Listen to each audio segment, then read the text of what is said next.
네, 안녕하십니까. 키움증권을 통해서 매일 오전 11시부터 90분간 시청자분들 찾아뵙고 있습니다. 마켓 11 1부 시작합니다. 이양입니다. 네, 안녕하십니까. 이승환입니다. 네, 코스피, 코스닥이 어떤 2,000포인트, 각각 700포인트 넘은 상태에서 코스닥은 좀 어제 좀 힘을 보여줬는데 오늘은 양대 시장 모두 좀 쉬어가는? 쉬어가는 모습이죠. 코스닥은 어제보다 좀 많이 사는데요. 시장에서 이런 적극적인 매매를 보이지 않고 있고요. 어저께 이슈가 됐던 것들은 어떻게 됐어요? 참 얘기하던 거. D자 돌림.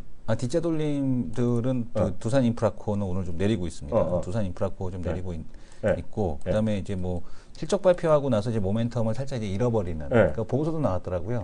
글쎄 여기까지 하니까 그런 식의 보고서가 좀 있었고, 그다음에 오늘 같은 경우도 여전히 뭐 화학주 중에서 가장 이제 그 뭐 금호석유라든가, 그러니까 지금 이제 후발 주자들로 이제 보이는 쪽들 있잖아요. 뭐 금호석유, 뭐 동국제강, 뭐 이런 그 후발 주자 성격에 대한 종목들에 대한 상승에 대한 흐름이 좀 여전히 이제 강세에 대한 부분을 진행을 하고 있는 게 특징적인 모습입니다. 다만 이제 좀 부담스러운 거는 뭐냐면 이 수출주 섹터에서 부담스러운 거는 원화 강세가 상당히 또 세게 진행이 되고 있거든요. 그러니까요. 미국의 한마디가 상당히 좀 크기는 큽니다. 그러니까 한국의 이제 그 환율 조작국 지정에 대한 얘기, 그 나오고 나서 아예 힘을 못 쓰고 있죠. 그러니까 지금 환율 쪽에서 원화 강세에 대한 쪽이 상당히 세게 진행이 되고 있는데, 반면에 지금 엔달러 같은 경우는 지금 보게 되면 다시 한번 약세로 또 이렇게 진행이 되는 모습이라서 상대적으로 조금은 힘들 가능성에 대한 쪽이 있지 않느냐 이렇게 좀 보여집니다. 오늘 전반적으로 일단 외국인들에 대한 매수세 강하진 않지만 어쨌든 거래소에서 한 800억 정도, 그다음에 코스닥에서 12억 정도 매수가 들어오고 있고요. 그리고 이제 그 종목별로 보게 되면은 여전히 이제 산업재 섹터에 대한 쪽이 올라오려는 종목들이 이제 선별적으로 이제 나타나고 있다라고 좀 보여집니다. 오늘 조심해야 되겠네. 네, 왜요? 개인적인 얘기 좀 해드려도 돼요? 오늘 시장이 나쁘지 않죠? 네네. 보합이니까요. 이런 또 썰렁한 소리 하면 또 이승훈 대표부터 저를 째려보잖아요. 네, 어떤 얘기? 시원찮은 소리 하지 말라고. 네네. 저는 인생에서 두 가지를 싫어요. 네. 두 가지의 냄새를 극히 싫어요. 네. 저는 이제 매주 수요일 날 제가 택시를 불러야 돼요. 네. 저희 택시 하시는 분이 이제 라조거든요. 라조는 수요일 날 무조건 놀거든요. 네네. 잘 모르잖아요. 네. 라조는 노는데 택시를 불렀거든요. 근데 소나타까지 오는 것까지 좋았어. 근데 K5 하면 머리가 기분 나쁘거든. 딱 나왔는데 새 차야. 오 좋아 그랬는데 담배 냄새가 지각하네. 아, 그건 너무 싫어. 차에 배어 있는 거지. 그러니까 그 기사분이 운전을 하시는 거야. 그래서 오바이트 나와. 그것까지는 아닌데 좀 참았지. 그래서 왔는데 그다음에 또 아침에 또 일하고 또 올라가는데 제가 엘리베이터에서 지하에서 내려오는 걸 잘 안 타요. 왜냐면 거기서 라면 냄새가 들어온다. 라면 냄새까지 들어와 갑자기. 그래서 머리 아파갖고, 그러니까 이제 엘리베이터 안 되고 오늘 퍼퓸 데이네. 퍼퓸 데이. 9시 00분에 시작해야 되는데 8시 59분 59초에 들어갔네. 스타같이 않지? 네. 근데 지금 또 문제가 생겼어 지금 여기. 현재가도 보이고 다 보이는데 키움 종합 차트 창이 내 자리에서 안 보이는 거 왜 그러냐 이거? 그거는 뭐 이따 우리 쉬는 시간에 해결해 주시는 거라겠고. 제가 아까부터 궁금한 거가 그거에 대해서 대연은 어떻게 됐니? 대연 오늘도 오전장이 강세였거든요. 그러니까 지금 현재 시간대를 보게 되면 대연이가 오늘도 한 2% 정도 추가 강세를 보여주고 있습니다. 그래요? 네. 그래서 여튼 시장은 하여튼 크게 잘 모르겠어요. 하여튼 시장은 잘 안 보여요, 저는 오늘요. 오늘 주의해야 돼. 그래서 이런 날은 제가 보기에 주가가 크게 올라가지도 않고 내려가지도 않고 하여튼 경계 경보입니다. 저 개인적으로 보면 이런 날 느낌 있거든요. 제 개인적으로 약간 썰렁한 얘기가 되겠는데요. 오늘 특징적인 것들 혹시 종목으로 아까 큰 수급으로 봐주셨잖아요.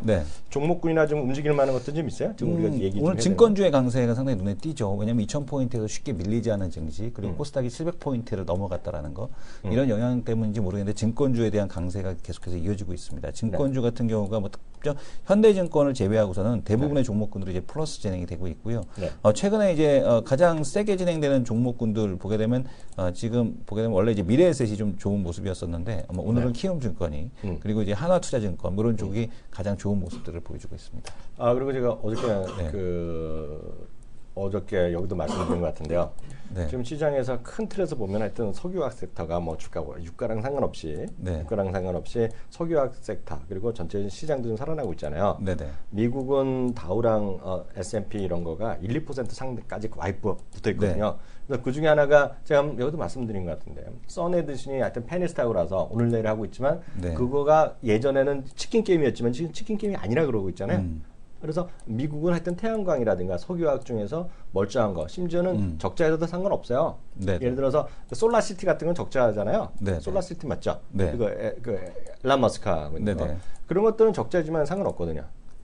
그래서 그런 것들만 사야 된다는 얘기하는데 제가 오늘 저거 OCI 계속 오르잖아요. 네네. OCI랑 하나케미칼 이런 건 좀 살아있잖아요 지금요. 네네. 그런 것들은 제가 모르겠어요. 이게 뭐 딴 걸 제가 뭐 석유학 이런 건 잘 모르겠으나 그건 없지만 써네디슨 파단 뭐 얘기 써네디슨에 대한 그 상대적인 수혜 뭐 이런 거 아닐까요? 아 그런데 그게 말씀드렸다시피 예전에는 써네디슨 그런 얘기가 나오면 악재로 상방했잖아. 얼마나 안 좋으면 지금 그런 것들이 문제 내겠냐잖아. 근데 지금 근데 분위기가 경쟁자 하나 꺾었다. 요새는 어저께도 말씀드린 것 같은데 했잖아요. 치킨런 게임이 좀 끝나가는 그런 쪽으로 해서 태양광 그리고 뭐 한 달 말씀드린 것 같은데 인도에서 작년에 대규모로 태양광 투자가 들어가면서 한 4, 5년 돼야지 BEP인데 지금 벌써 BEP를 작년에 맞추기 시작했다는 거거든요. 그만큼 이제 말씀하셨던 폴리시크론이나 뭐 패널 이런 가격이 있을까, 모듈 이런 가격이 있을 거 아니에요. 그런 것들이 안정되면서 지금 좋아지고 있다. 그런 내기거든요. 그래서 그런 관점에서 여러분들 일단 태양광이나 이런 것들이 큰 틀에서 좀 이해하시면 좋겠다. 그리고 또 하나의 틀은 엔화 강세잖아요.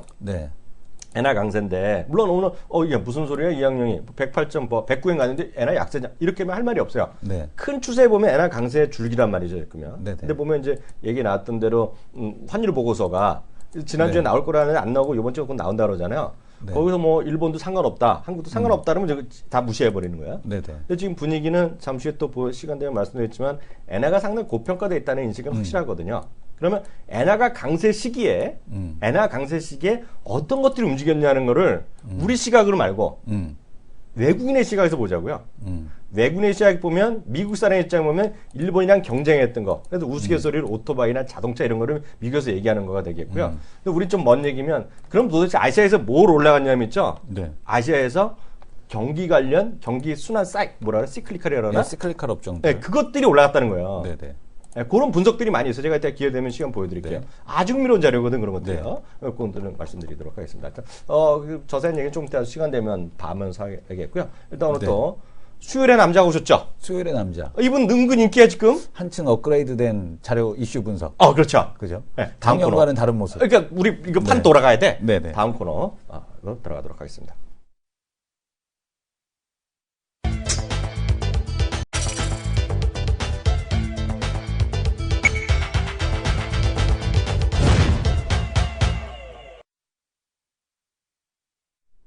네, 마켓 이슈 전략입니다. 다시 한번 우리 유호성 선생님에 대해서 한번 얘기 소개 좀 해주세요. 작년과는 다른. 작년에 그 여행 가시고 나서 휴가, 작년에 그 출장. 그러니까 말을 조심해야지. 난 휴가를 간 적이 단 한 차례도 없어. 결혼 때 휴가 갔지. 그 출장 때 이후로 20년 동안 한 번 갔어. 그때를 기준으로 해서 한층 업그레이드된 이슈 분석을 전해주시는 손대상 교수님 모시겠습니다. 그러니까 유호성 선생님. 유호성 교수님. 근데 작년에 그렇게 못했나요? 작년보다 훨씬 좋았다. 작년에 잘했는데 더 좋아졌다고. 뭘 또 드시고 싶은 게 있으신지 극찬을 또 드시는데 일단은 끝나고 얘기하시죠. 바빠요. 우리 밥 사주겠다는 사람 많은데 시간이 없네 이거. 그러게요. 그러게 말이에요. 오늘 어떤 얘기부터 할까요? 반려동물에 대한 얘기를 좀 해드리려고 해요. 펫? 네. 펫코노미라고 얘기를 하죠. 뭐? 펫코노미. 만들어서 자기가 그런 말? 아니 제가 만든 건 아니고 또 이렇게 쓱 들고 왔습니다. 교수님이? 네. 오케이. 근데 좋아요. 그 펫 산업에 대한 얘기를 해드리는 이유는요. 4월달에 이제 뭐 서울에서 먼저 펫 관련 박람회가 열렸고요. 그 다음에 경기도에서도 역시 펫 산업 박람회가 열립니다. 4월 23일 이번 주 토요일로 알고 있는데요. 이때도 역시 안양에서 펫 관련해서 박람회를 좀 진행을 한다라는 얘기가 있고요. 4월 말에도 역시 부산 백스코에서 펫 관련 박람회가 열린다라고 얘기를 하고 있는 상황입니다. 뭐 전체적으로 보게 되면 요즘에는 신생아보다 애완동물을 더 많이 낳는다. 이게 인구 기준이 됐어요. 그거는 말이 되겠죠. 한번 많이씩 낳잖아요. 고양이나 이것들이. 그건 그렇죠. 그래서 이번에 제7회 대한민국 펫산업 박람회가 열리게 되는데요. 부산 백스코에서 열립니다. 서울 세덱, 일산 킨텍스에 서 부산 백스코까지 K-펫 페어가 찾아간다라는 얘기를 하고 있는데 이상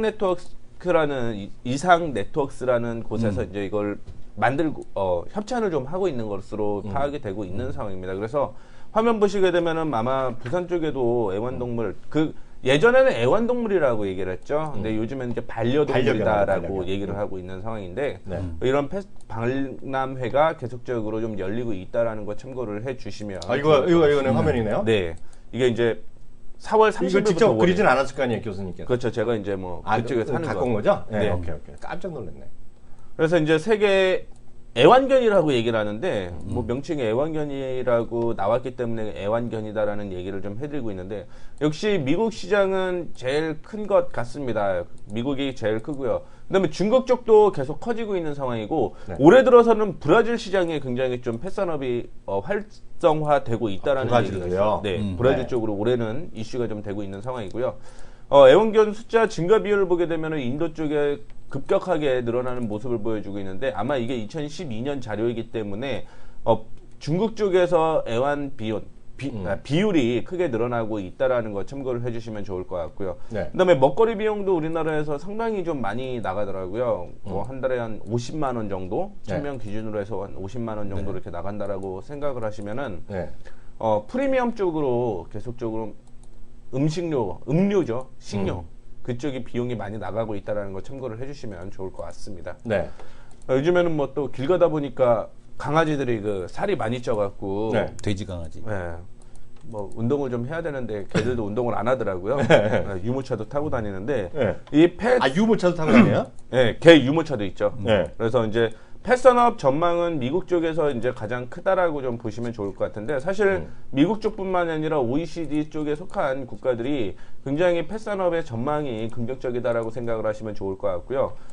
중국 쪽에 특히 뭐 이슈가 대단할 가능성이 있다라는 부분이 계속적으로 좀 나오고 있습니다.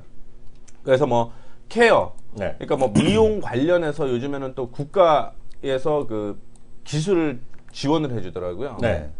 그리고 뭐 펫푸드에 대한 얘기는 이제 우리나라 쪽에서 수입을 많이 해오고 있는데 우리나라 쪽에서도 이제 프리미엄 제품을 계속 발달하고 공급하고 있는 상황이다라고 보시면 좋을 것 같고요.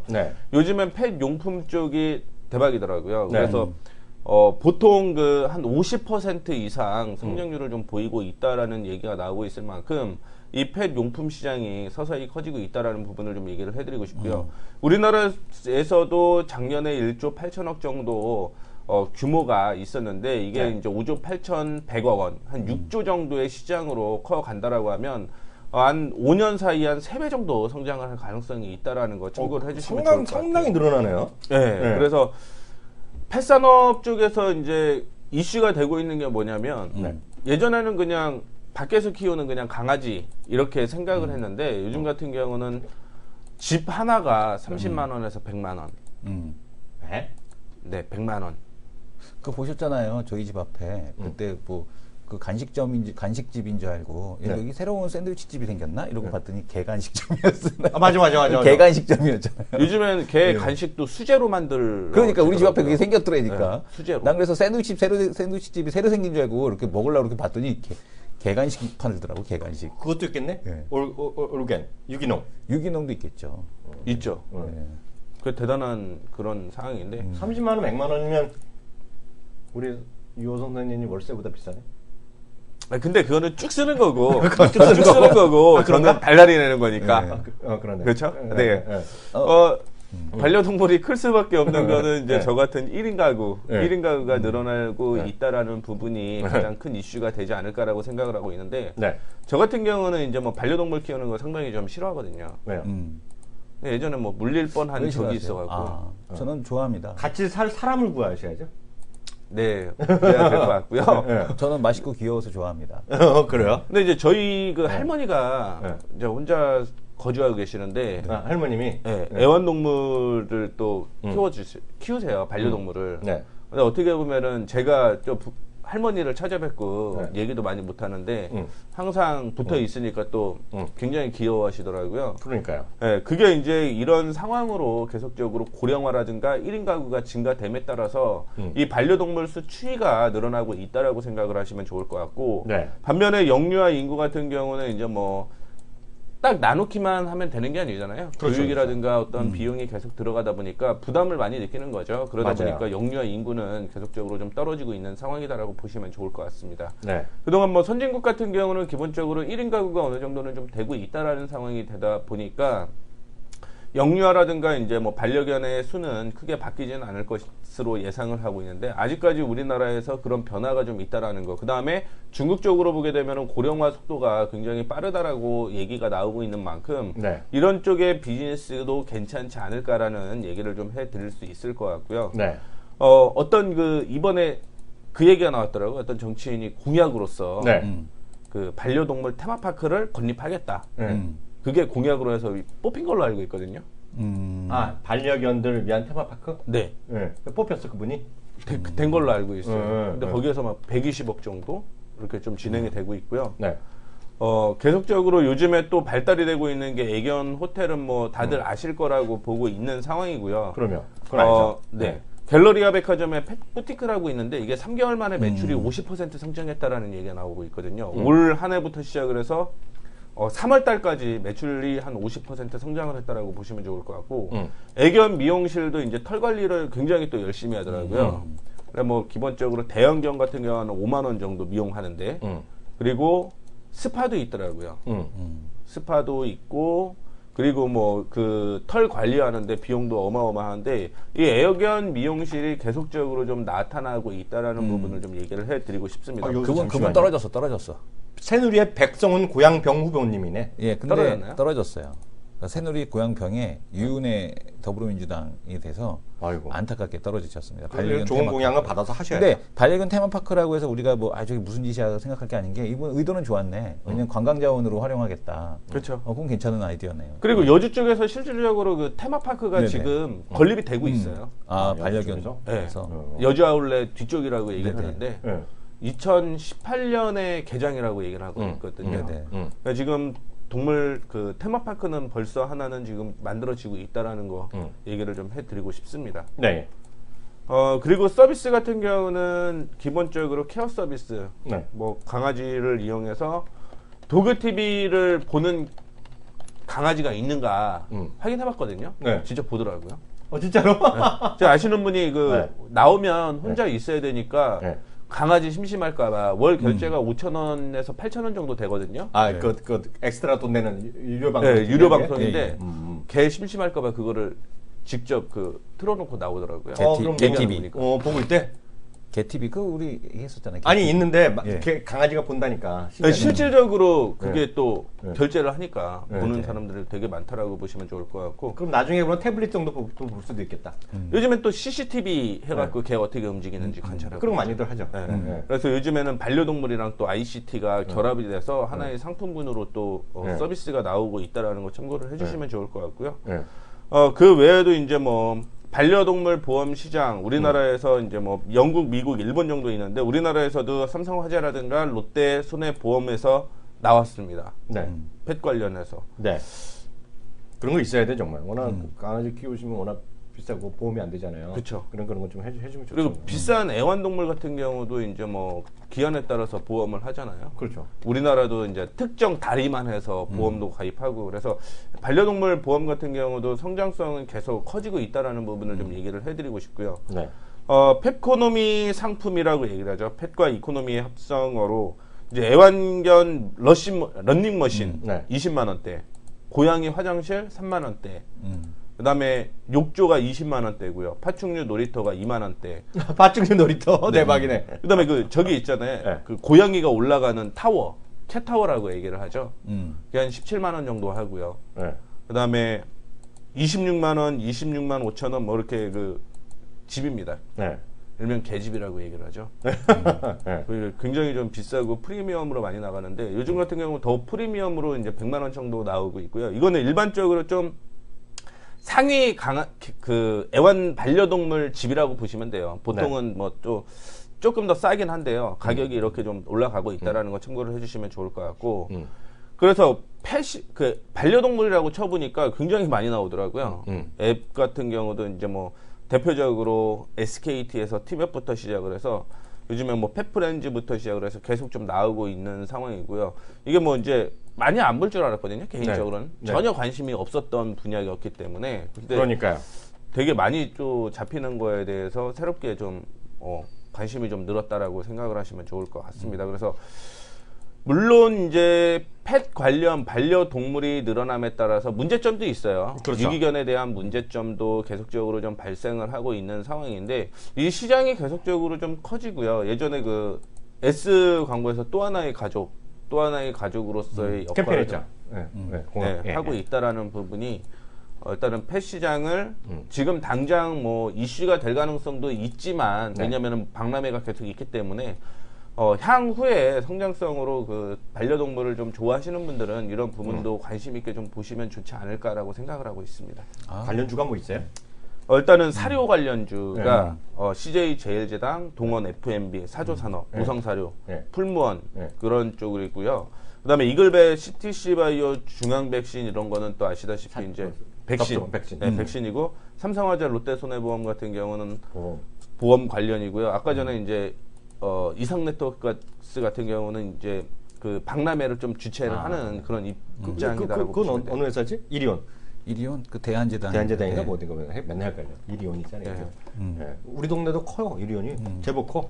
그 보통 보통 애들 강아지 병원에 한 10배 키우면 되니까 엄청 커 우리 동네. 뭐 호텔도 있으니까요. 그러니까 이리온 이런 데 호텔 다 같이 하죠. 두 번째 이슈는 어떤 건지 얘기해야죠. 크라우드 펀딩. 크라우드 펀딩? 요즘 기업은행 이런 데인가? 많이 하대? IBK도 많이 요즘에 이슈가 좀 많이 되고 IBK도 많이 하대? 그래서 제 친구가 담당해요.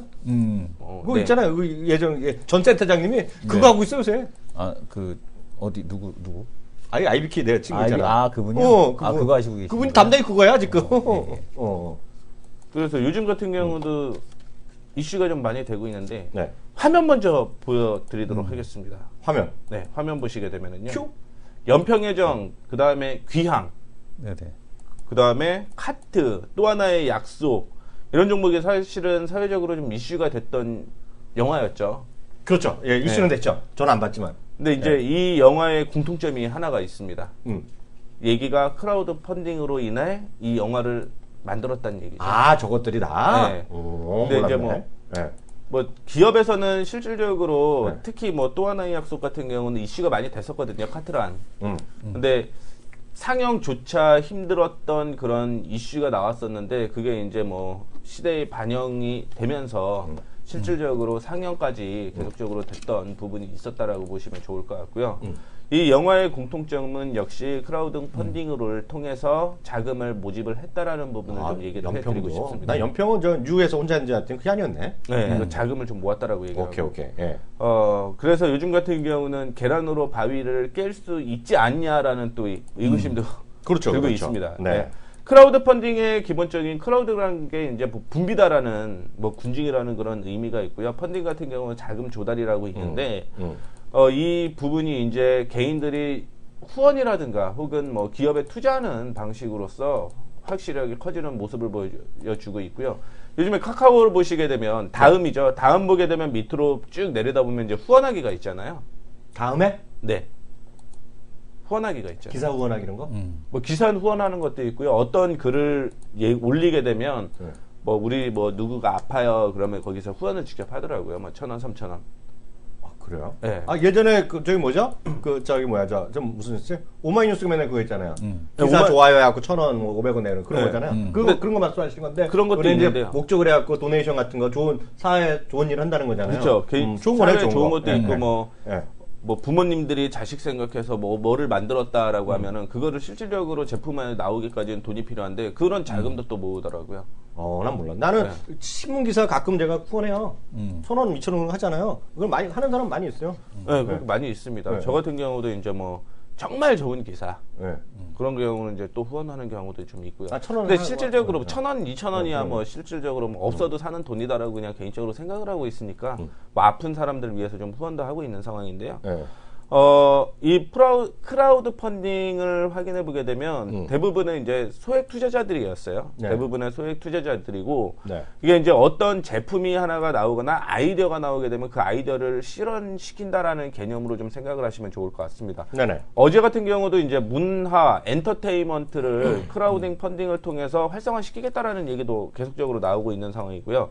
이 크라우드 펀딩은 작년에 이제 뭐 입법이 되고 올 초부터 증권화 시킨 그런 모습을 좀 보여주고 있습니다. 그래서 네. 대부분의 소액 투자자들이 자금을 좀 모아갖고 넘어간다라고 후원을 해준다 혹은 뭐 펀딩을 해준다라는 개념으로 생각을 하시면 좋을 것 같고요. 네. 그래서 크라우드 펀딩에 이제 문제가 사실은 좀 있어요. 네. 문제가 뭐냐면 그 전에는 이제 창업 같은 경우가 대표적이겠죠. 창업을 하게 되면은 대출을 받아야 됩니다. 그렇죠? 네. 근데 이 대출형에서 후원 기부, 요즘 같은 경우 지분 투자형까지 계속적으로 좀 이어지는 모습인데 2012년으로 알고 있습니다. 그 오바마 대통령이 잡스법을 또 발효를 했어요. 잡스법이 이제 크라우딩 펀딩의 방법 중에 하나다라고 생각을 하시면 좋을 것 같은데 네. 기존에는 원래 P2P 대출이라고 얘기가 나오고 있어요. 실질적으로 어떤 그 모임 동아리나 뭐 카페 이런 게 있거든요. 그쪽에서 이제 아이디어라든가 어떤 계획을 갖고 할 것이다라고 얘기를 하게 되면요.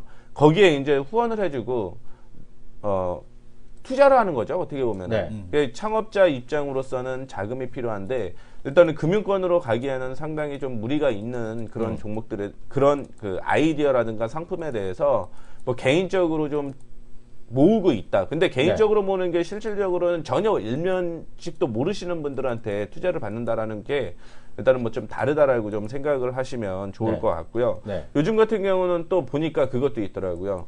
대출을 P2P 대출을 해줘요. 근데 그게 얼마간의 이자가 사실은 내거든요. 그렇죠. 그런 이자 없이도 후원을 해주는 무료로 빌려주는 그런 것도 있다라는 거 참고를 해주시면 좋을 것 같아요. 자, 그 다음에 후원 부분인데요. 네. 예전에 그 제가 아시는 분이 이제 뭐 다이어리를 네. 만들었어요. 근데 그 다이어리가 이제 다이어트를 어떻게 해야 되는 다이어리를 만들었는데 네. 일정 금액이 좀 필요했습니다. 그래서 그거를 모은 다음에 이거는 뭐 이자라든가 이런 부분을 주는 건 아니고요.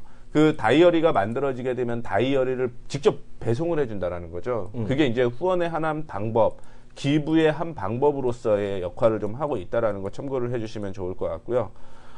잡스법 같은 경우는 실질적으로 미국의 신생 벤처 육성 법이다라고 생각을 하시면 좋을 것 같은데 뭐 잘 맞는 것 같습니다. 이걸로 인해서 또 후원해갖고 커가는 기업들도 상당히 많다라고 좀 생각을 하시면 좋을 것 같고요.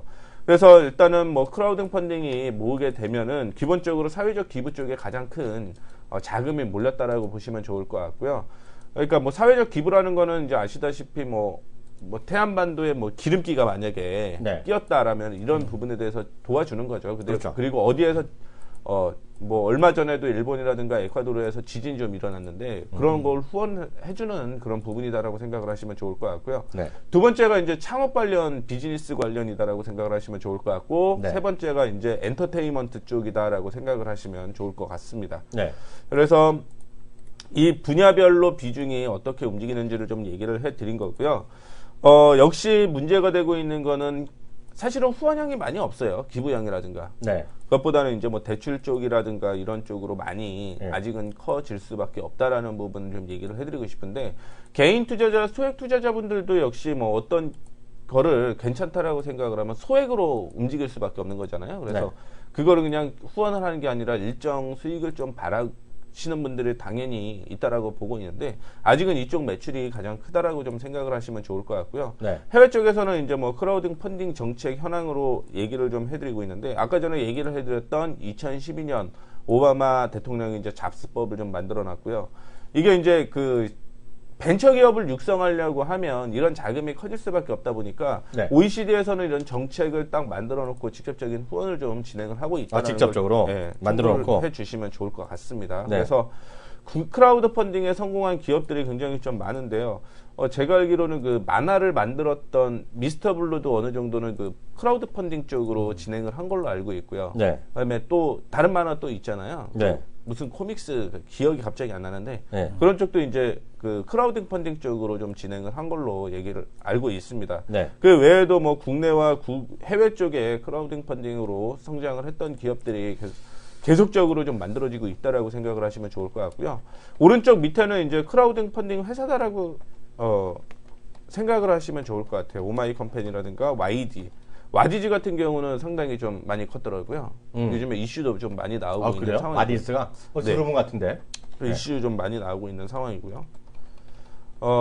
이게 이제 올해 투자형 크라우딩 펀딩 제도가 구성이 됐죠. 증권형과 네. 투자형. 예전에 투자형? 같은 경우는 네. 어떤 카페라든가 네. 어떤 홈페이지를 하나 만들어 놨고요. 네. 그 안에서 이제 투자자들이 어떤 계획이라든가 아이디어를 제공을 하고 그쪽에서 이제 진행이 됐었는데 네. 이게 증권 기관에서도 얘기가 들어왔고요. 그 다음에 이번에 뭐 특성화 증권사 6곳이 발표가 되었죠.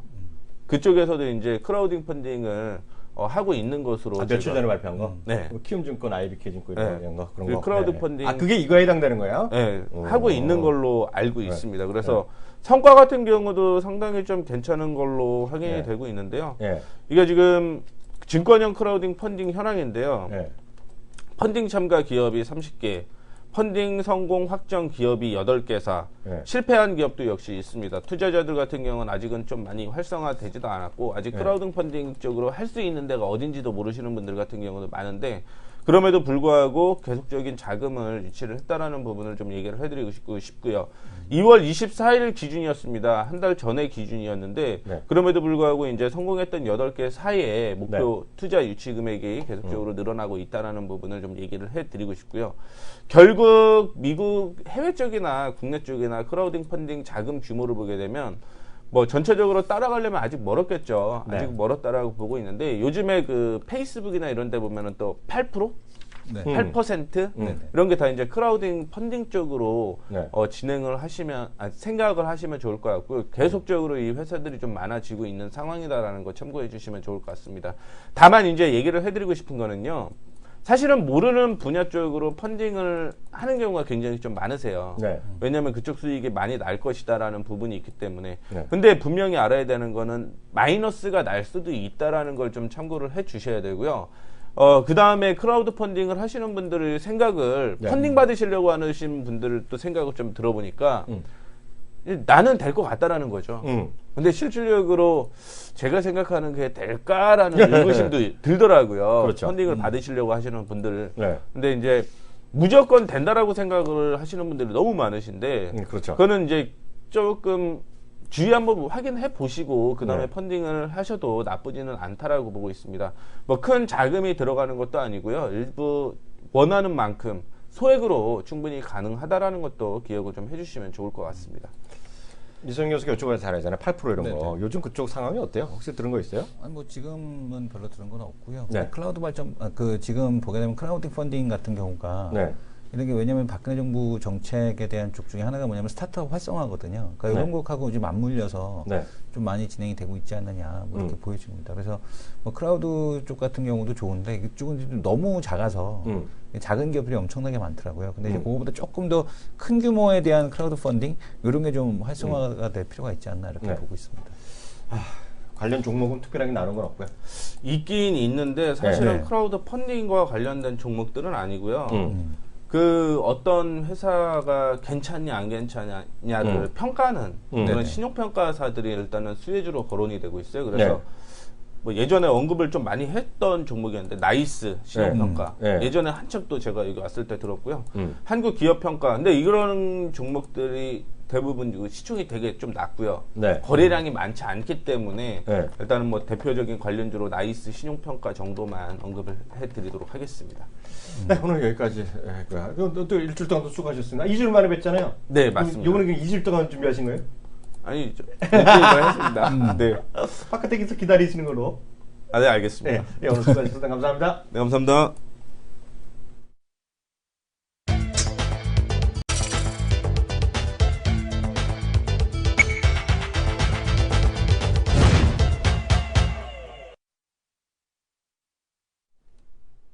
네, 일수 돌릴 건데요. 네. 오늘 어떤 얘기부터 해볼까요? 지금 보게 되면은 잠깐 좀 진지한 오늘 시장 뭐 그렇게 나쁘지 않으니까 네. 대륙의 그 스케일을 네. 보겠습니다. 대륙의 뭐? 시진핑 주석이 스케일? 네. 시진핑 주석이 축구를 엄청 좋아하잖아요. 네. 축구를 엄청 좋아하는데 맨날 중국이 그 축구 굴게 그 얘기야? 네, 축구 굴기인데 네. 이게 깜짝 놀랐던 게 뭐냐면 네.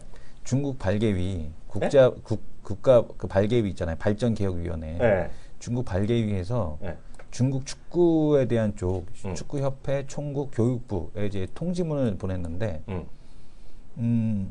2020년까지 축구 인구를 지금 보게 되면 5천만 명을 만들겠다. 그러니까 선수를 5천만 명, 3천만 명 등 총 5천만 명으로 늘려서 저변을 확대하겠다. 우리나라 인구만큼 축구를 안 됩니다. 이제 그 중에서 이제 뽑아갖고 최고의 그 선수를 뽑겠다라는 목표를 갖고 있거든요. 역시 대륙은 스케일이 다르다. 우리나라 인구수만큼 축구 선수를 만들어갖고 그 중에서 뽑겠다. 그러니까 이제 하다 안 되니까 한국 인구수만큼 해. 그럼. 대단한 대륙인 것 같습니다. 그래서 딱 이거 뉴스 보면서 야 이거 필라 코리아하고 필라 스포츠 용품 의류 있잖아요. 의류용품 뭐 MK 트렌드 이런 거 계속 가야 되는 거 아닌가? 화승인더 이런 것들이 이제 가야 될 때가 되지 않았나? 왜냐하면 이 축구 이거 의류용품 스포츠 용품 만드는 쪽 같은 경우가 아니 뭐 운동화 얼마나 많이 팔릴 거예요? 어떤 분위기라고 했어요? 소림 축구. 소림 축구가 아니라 완전히 뭐 진짜 우리나라 인구수만큼 늘리겠다니까 거기에 사용되는 그 의류용 스포츠 용품이 얼마나 많겠습니까? 예. 축구공 뭐 그런 거 있잖아요. 축구공 네네. 나이키나 이런 공 있잖아요. 네네. 언더아머 축구화 이런 거 난리 나는 거죠. 네네. 네, 거기다 유명한 선수 이런 것들 신었다는 건데 약간 딴 얘기인데요. 지금 뉴스 잠깐 찾아봤더니요. 네. 우리 지상파랑 종편에서 저작권료 주는데요. 북한 조선중앙TV도 줬다네. 그거 봤어요? 못 봤어요. 젠장 이거 어이가 없어갖고. 그런데 이게 진짜요. 찾아보면 나오는데요. 왜냐면 그 저작권 있잖아요. 어찌됐건 간에. 거기도 국가잖아요. 근데 다행스럽게 지금 우리나라 북한에 돈을 못 주게 돼 있잖아요. 뭔가 법으로 돼 있어갖고. 그거를 걔네가 북한에서 받아가지 못하는데 계약은 맺은 모양이에요. 그 지상파랑 종편이 그래갖고 그거가 공탁을 걸어놨대 법원에. 언제라도 이게 해결되면 하여튼 조선중앙TV가 우리나라 지상파 종편이 돈 내고 쓰잖아 그거. 나 여태까지 솔직히 신기하지 않았어요? 그냥 갖다 쓰는 줄 알았더니 그래갖고 생방송도 하고 작년에 뭐 당 행사 뭐 하는 거 생방송하고 요즘은 뭐지? 1년에 연초에 그 김정은 일원에 연설하는 것도 생방송 하잖아. 그 돈을 줬다는 거야. 다 저작권이 있는 거였군요. 진짜로. 그럼 찾아보세요. 제가 화면 보여드리긴 좀 껄쩍지근해서 안 보여드리는데 진짜라는 거. 지상파 종편 북한 조선중앙TV의 억대 저작권료 지불. 팩트입니다. 팩트요. 보시면 될 것 같고요. 지금 보게 되면 이제 아시아 메릴린치에서 지금 아시아 주식을 사라. 라는 얘기가 나오고 있습니다. 그러니까 지금 뱅크 오브 아메리카에서 지금 보게 되면은 실적 또는 자산 대비해서 주가가 밸류에이션 매력이 있다. 매력은 있죠. 왜냐면 너무 싸니까. PBR 0.203배가 웬 말이었어. 그러니까. 그다음에 달러화 등 선진국의 통화 가치가 저평가돼 있다. 무슨 소리? 그렇죠. 통화가 이게 조금 껄쩍지근한 게 뭐냐면 이게 지금 그 BHC 법안 그 이후로 지난번 G20 정상 재무장관 회의 이후로 우리나라 환율이 급격하게 지금 그러면서 그때 상하이 루머 해갖고 뭐 달러화 약세를 만들고 그다음에 달러화 약세 만들어서 이머징 통화 강세 만들겠다. 그 이후로 어쨌든 간에 지금 시장도 올라가고 있고 이런 형태가 나타나고 있거든요. 아마 요게 가장 큰 영향이 아닌가라고 싶고요. 그다음에 과잉 투자가 지금 해소되고 있다. 그러니까 지금 보면은 뭐 선 에디슨에 대한 아까 그 오프닝 때 말씀드렸던 그런 것들. 그러니까 지금 이제 과잉 투자가 해소가 되고 있다라는 것들에 대한 기대감이 좀 반영이 되고 있다라고 보여줄 수 있을 것 같고 또 하나는 중국에 대한 부양책 이 부분으로 인해서 경기가 바닥을 탈출할 전망이다. 이런 얘기들이 좀 나오고 있습니다. 그래서 뱅크 오브 아메리카가 5년 만에 투자 의견을 신흥국 주식에 대해서 매수해라라는 의견에 대한 쪽으로 바꿨고요. 그 다음에 지금 보게 되면 그 전술적 강세 의견을 내놓긴 했지만 이번에는 여기서 전술적 강세 정도가 아니라 아예 사라 매수 의견에 대한 쪽에 대한 보고서 아시아 주식시장 전략 보고서에서 매수에 대한 쪽 이머징 마켓이 벙커를 탈출하고 있다라는 그런 의견을 제시를 하고 있습니다. 좀 많이 나온 김에 그런 얘기 외국 얘기 조금 해드릴게요. 아까 제가 시작할 때 얘기했던 거 있잖아요. 일본 엔화 그 얘기 좀 잠깐 봐드릴게요. 여기 보면 어느 나라의 화폐 가치가 예를 들어서 뭐 고평가 있다. 저평가돼 있다는 건 말하기 쉽지 않잖아요. 그래서 이게 뭐냐면 화폐 가치, 지불 가치 이런 거를 따지는 것들이 경제학적 있거든요. 그거를 보면 일본 엔화가 지금 화면 보이는 것들인데요. 일본 엔화가요. 미국 달러 대비, 그 유로 달러 대비, 심지어는 캐나다 달러 대비 10에서 많게는 25%까지 저평가돼 있다는 그림을 쓱 보여주는 거예요. 이 그림이요. 그냥 이렇게 제가 이거 링크 나중에 찍어드릴게요. 필요하신 분을 위해서. 그런데 이게 보면 과거에 보면 아까랑 비슷한 논리가 되겠는데요. 이게 빨간 선이요. 빨간 선이 아래쪽에 지금 빨간 선이요. 이게 엔화의 흐름이에요. 엔화의 흐름이란 말이죠. 엔화의 흐름이 엔화가 약세되면 약세될수록 엔화가 강세될수록 뭐가 오르냐면 아시아의 어떤 경기 민감주 있죠. 아시아의 경기 민감주가 올라가더라. 이런 그림입니다, 지금요. 네. 무슨 얘기인지 아시겠죠? 그래서 요거는 시간이 걸리니까 이거 혹시 이런 것에 관심 있으신 분 있잖아요. 저 의견이 이제 저는 이제 저 의견 저도 봤었는데, 그러니까 그동안에 보게 되면 이제 원자재 그 통화가 이제 강세갈 때 이제 경기 민감주 섹터에 대한 강세 뭐 이런 쪽들 있잖아요. 그런 이제 얘기가 나왔던 이유는 뭐냐면은 근본적으로 이제 통화 강세가 가서 경기 민감주가 가는 게 아니라 상관계수가 높은 게 아니라 원자재 가격이 올라가니까 상관계수가 높아진 거거든요. 네네. 근데 그 부분에 대한 쪽에서 이 원자재가 계속 갈 수 있을까? 그러니까 원유 가격에 대한 상승이 계속 나타날 수 있을까? 이 부분에 좀 달려 있다라고 보여집니다. 그래서 네. 이제 오늘 같은 경우도 지금 보게 되면은 두산 인프라코 오늘 하루만으로 이제 그런 현상을 모두 재단할 수는 없겠지만 최근에 그렇죠. 보게 되면 SK 이노베이션에서 음봉이 좀 길어지는 형태가 나타났고 네네. 포스코도 매도가 나오고 있고 네. LG화학 같은 경우도 어제 또 이제 매도하는 흐름에 대한 쪽들이 나왔고 네. 오늘 두산 인프라코 같은 경우도 지금 보게 되면은 네. 그 실적 발표하고 나서 가는 게 아니라 때리는 쪽이 나타나고 있다라는 거. 이런 흐름들에 대한 변화가 좀 그 시장에 대한 어떤 변화 이런 것들을 좀 봐야 되지 않을까 이렇게 좀 보여집니다. 그래서 그런 부분도 좀 주목할 필요가 있다 이렇게 보여집니다. CNN 기사 한번 보여드리겠는데요. 네. 이거는 아마도 금요일날 네. 우리 또 금요일에 주인공 나오시잖아. 네네. 김종인 의원 나오시잖아. 네. 제 자리에선 이게 음성이 안 나가지니까 이거 한번 자기가 좀 잡아줄래요? 네네. 요거 CNN 그 스마트폰 얘기인데요. 네네. 이게 스마트폰인데 이게 CNN에서 나온 기사인데요. 김종인 의원은 뒷담화를 하면 김종인 의원은 그러니까 주식을 연구 안 하실 때 보면 항상 카메라를 보세요. 네네. 카메라랑 사진에 관심이 많은데요. 화면을 보여주시죠. 얼마 전에 보면 이 영상 좀 띄워주세요. 네. 이게 제목 자체가 사상 최고의 스마트폰 카메라라는 거예요. 그래서 얼마 전에 김종인 의원이 저한테 라이카 있죠, 라이카. 라이카 렌즈를 쓰고 있고 듀얼 카메라인데 이거 엄청나게 좋다고 하는 거 막 얘기하고 있거든 지금 이거요. 그래서 이게 딱 보니까 느낌이 이게 곧 나온다 그러는데 이게 딱 오늘 CNN에서 나오더라고요. 이게 하여튼 현존하는 스마트폰 카메라 중에 최고래요. 그 스마트폰 중에서 이것만 있으면 이걸 얘기 들어보면 제가 또 100% 알아듣는 거짓말이잖아요. 냈지 않아도 이거 방송도 하고 카메라 카메라 기자들 분들 있잖아요. 비싼 거 갖고 할 필요가 없을 거라. 화이 거. 네, 화이 거. 그래서 이거가 아주 히트칠 거라는 거예요. 그래서 보면 이 한쪽은 소니 뭐나 많이 쓰잖아요. 렌즈가 두 개네요. 아까 여기서 보셨듯이 듀얼 렌즈. 듀얼 렌즈를 정확하게 이제 사용하고 있는 게 보여지죠. 네, 그 얘기. 예. 그래서 이게 제가 뭐 라이카 선전한 마음도 없잖아요. 네네. 전 이걸 살려고요. 네네. 이거 살려고요. 네. 근데 이거가 중요한 게 아니라 뭐 제가 사는 게 중요한 게 아니라 이게 이게 아이폰이랑 딱 비교 나오잖아요. 나오네요. 아이폰이 더 좋은데? 아니 그게 아니라 뭔가 얘네가 네네. 또 하는 게 있나 봐. 뭔가 자세히 보면 네네. 이게 하여튼 최고래요. 네. 심도 말씀하시네요, 우리 PD님이. 심도. 네. 이게 하여튼 이게 방송에도 쓸 수 있을 정도라니까 제가 이게 화이가 중요한 게 아니라 다들 업그레이드 될 거라는 거죠. 그렇죠. 카메라 두 개씩. 네, 삼성도 업그레이드되고 아이폰도 업그레이드되고 LG나 이런 거 있잖아요. 다 바뀌지 않겠어요? 더 좋은 거로 뭔가? 삼성은 이제 듀얼 이미지 센서를 사용한 거고, 얘네들은 이제 카메라 자체를 두 개를 갖다 박은 거고, 그 차이가 있는 거겠죠. 예. 뭐 난 잘 모르겠는데 680불. 네. 그건 하여튼 네. 우리 또 김정희 의원님이 네. 이거를 얼마 전부터 나한테 얘기했거든. 이거 나면 다 죽었다 그러거든. 다 죽었다는 얘기하는데 야 이거 정말 끝내줘. 얘가 이 친구가 하여튼 방송도 쓰고 생방송 라이브도 가능하다 딱 그러더라고 이 친구가 멘트에서. 그러니까 5G 시대가 오게 되면 방송 이 미디어 환경도 엄청나게 변할 거예요. 왜냐하면 이제 실시간으로 쏘는 게 이제 가능해지니까 5G가 되게 되면 그러니까 그러니까 지금도 물론 LTE 방송이나 이런 지금도 애들 여자도 하잖아요, 이거. 네. 우리도 할 수 있어. 지금도 할 수는 있지만 그래도 지금 LTE 방송하다고 해도 끊기는 곳이 많거든요. 장비도 근데, 비싸고. 근데 예. 우리 방송도 요새 쓰거든요. 네. 잘 안 끊겨. 근데 비싸요. 근데 안 끊기게 하고 뭐 하려면 비싸는데 아니 그게 많이 떨어졌대요. 예. 몇백만 원인데 이하로 막 가는 데로 지금 모르겠어요. KBS까지 모르겠는데 케이블 있죠? 그거 갔어요. 네네. 그러니까 우리가 생각했던 가격대가 아니더라고. 그리고 말씀 주셨던 대로 그 LTE 쪽 카메라 쪽하고는 확실히 화질은 좀 다르더라고요. 그렇죠. 그건 좀 화질은 달라요. 화질이 조금 약간 말씀 주신 것처럼 심도가 좀 없는 그런 화면들이 좀 많이 나오는데 5G 시대가 되면은 확실히 달라지지 않을까 이렇게 생각이 듭니다. 저는 미리 말씀 저는 심도가 뭔지 알아듣지도 못하거든요. 네네. 근데 하여튼 그 김정희 위원님 얘기하는 거가 이제 나중에 들어보세요. 그리고 또 지금 안에 계시는 PD님 또 전문이시거든요. 네. 확실히 좋대. 확실히 다르대. 그러니까 이게 다 추세가 확 바뀌는 거죠. 그래서 그런 쪽에 대한 그 안에서의 업그레이드라 그러나 네네. 그런 것에 대한 수요가 계속 늘어날 거라고 보셔야 될 것 같고요.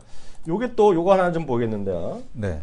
보면 모르겠어요. 저 뭐 사실인가 아닌지 모르겠는데 YG가 어저께 많이 올라왔잖아요. 네네. YG만 올라가고 뭐죠? 그 화장품하고 네, 문샷 뭐 이런 문샷인가? 거. 네네. 그래서 하고 얘기 나왔는데요. 이게 또 다른 얘기가 또 나와요. 뭐가 많은지 모르겠는데 이제 과거 얘기인데 안 좋았는데 지금도 좋아지는지 모르겠는데. 네. YG엔터가 삼성물산이랑 같이 해서 패션, 뷰티 이런 거 있잖아요. 문샷 이런 거 많이 했잖아요. 근데 이게 수치입니다. 2015년 여기요. 그래서 논학원이 이름 뭐야? 14.3억 뭐 벌었까 까먹었고 매출액 나오는 게 까먹고 매출액만큼 까먹었네. 그러니까 문샷은 작년에는 14. 매출에서 40이니까 올해부터 좋아질지 모르겠으나 네. 앞으로는 이런 얘기도 있다. 네. 이런 얘기도 있다. 이런 것도 말씀드리면 좋을 것 같아요. 그래서 이런 것들한테 관심 있으신 분들한테 이런 거 챙기면서 장기적으로 조금은 사면 되는데 이게 지금은 실적이 당장 좋았던 건 아니다. 그런 건 좀 보시면 될 것 같아요. 하나만 더 그 이슈거리 한번 보고. 지금 대차 잔고가 61조, 뭐 사상 최고 얘기가 나오고 있습니다. 그러니까 지금 쇼커버링에 대한 쪽이 수혜가 될지 아니면 변동성이 커질지 상당히 궁금한데요. 지금 대차 잔액이 지금 사상 최고치 61조 원까지 도달했다는 얘기가 나오고 있습니다. 짜식들. 그러니까 지금 대차 잔고에 대한 쪽이 사상 최고치 15일보다는 줄었는데 지금 여전히 60조 원대를 돌고 있다는 얘기는 그만큼 이제 공매도가 이제 많이 들어갔었을 가능성이 높다는 얘기겠고 쇼커버링에 대한 쪽이 들어오게 되면 주가가 크게 떨어진 종목을 이제 추려야 한다라고 이렇게 하는데 대차가 이제 그 물량을 갚아야 되는 거거든요. 그러니까 갖고 있다고 해서 다 공매도를 때리는 건 아니고, 그러니까 왜냐하면 대차 공매도를 때리다가도 나 이제 주식 돌려줘 이러면은 빌려준 사람이 그거 돌려줘야 돼요. 아 그래요? 네, 돌려줘야 되기 빨리 때문에 갚아 이놈아. 그럼 갚아야 돼. 딴 데서 빌려서 또 갚을 수도 있어요. 내가 공매도한 걸 굳이 환매할 필요는 없다는 얘기죠. 그래서 그런 그 차이가 있다. 그러니까 대차 잔고가 늘어났다고 해서 무조건 그 종목이 급등하기는 어렵다라고 보여지는데 다만 대신증권에서 얘기하는 것은 뭐냐면 그러니까 GS 리테일, 호텔신라, 하나투어, 그러니까 1분기 실적 발표 기준으로 쇼커버링 효과가 예상이 되는 기업들. 그러니까 1분기가 이제 바닥일 가능성이 높은 기업들이라고 보셔야 될 것 같고. 그러니까 OCI, 두산, 현대미포, 한전기술은 쇼커버링 효과가 마무리된 종목으로 볼 수 있다라고 얘기가 하고 있습니다. 근데 현대미포는 특이하게도 국민연금에서 지분 10% 갖고 있다라고 신고를 했죠. 좀 특이한 모습인 것 같습니다. 그거 제가 좀 축하자 한마디만 10초만 말씀드리면 네. GS 리테일 호텔신라랑 아까 하나도 뭐였어요? 지금 화면 지나갔는데 뭐 하나투어는요. 네. 그 최근 한 달 사이에 그 공매도랑 대체장 많이 늘어난 주식인데 대신증권에서 조사를 보니까 이들 세 종목은 많이 늘어났음에도 불구하고 또 한편에서는 실적이 턴어라운드 하고 있다. 그러니까 장기적으로 실적이랑 주가랑 따라간다고 보면 이런 것들이 쇼커버링 되지 않겠느냐라는 네네. 자기네 기준 갖고 얘기한 주식이 세 개예요. 네. 지금 사야 된다 팔아야 된다는 얘기가 아니라 그렇게 뭐 제가 대신증권 변호할 마음도 없지만 네. 혹시 오해하실 분이 계셔서 대신증권의 생각을 제가 좀 자료를 읽었기 때문에 그렇게 말씀드렸습니다. 오늘 딱 맞춰서 50분에 끝내겠고요. 2부에 다시 돌아오겠습니다.